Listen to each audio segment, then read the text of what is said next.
اعوذ باللہ من الشیطان الرجیم بسم اللہ الرحمن الرحیم الحمد للہ رب العالمین والصلاة والسلام علی سید الانبیاء والمرسلین اما بعد فاعوذ باللہ من الشیطان الرجیم بسم اللہ الرحمن الرحیم الصلاة والسلام علیک یا رسول اللہ وعلی آلک واصحابک یا حبیب اللہ الصلاة والسلام علیک یا نبی اللہ وعلی آلک واصحابک یا نور اللہ۔ درس نظامی چینل کے ناظرین السلام علیکم ورحمۃ اللہ وبرکاتہ۔ آج کی ہماری ویڈیو کا جو ٹاپک ہے وہ ہے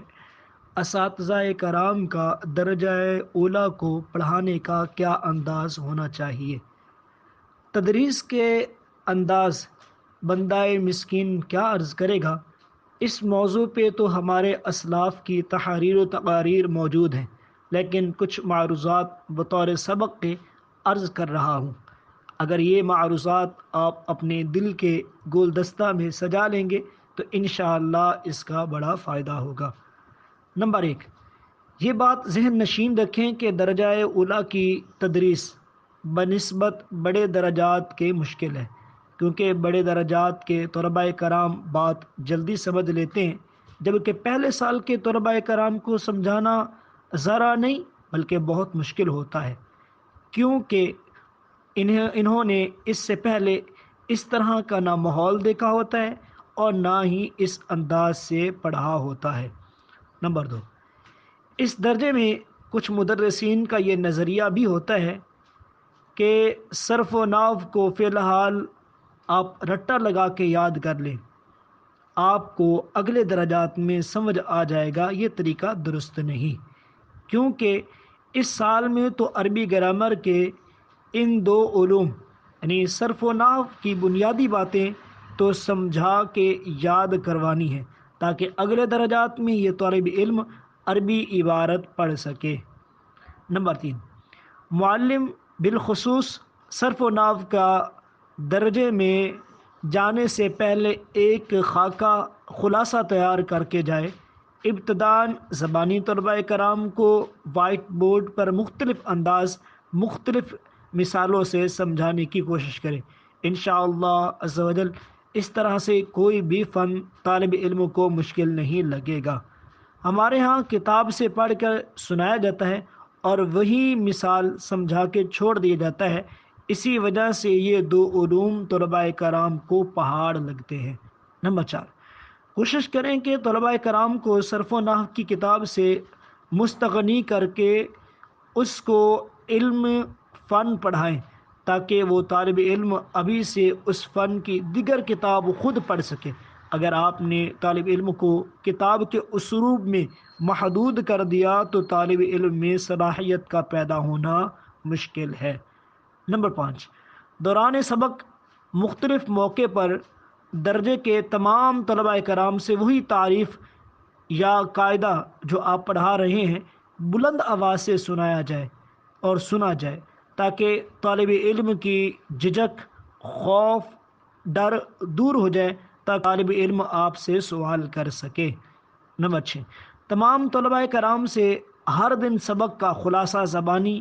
کاپی پہ اپنے لفظوں میں اپنے انداز میں لکھنے کی ترغیب دی جائے، تاکہ طالب علم میں خود اعتمادی پیدا ہو۔ ایسا ہوتا ہے کہ کئی سال گزر جاتے ہیں اور کئی سال گزر جانے کے بعد بھی طالب علم خود سے کوئی چیز بیان نہیں کر سکتا۔ نمبر 7، جو سبق پڑھایا اس سبق کی مثال قرآن مجید سے نکالنے کا طلباء کرام کو کہا جائے، تاکہ جو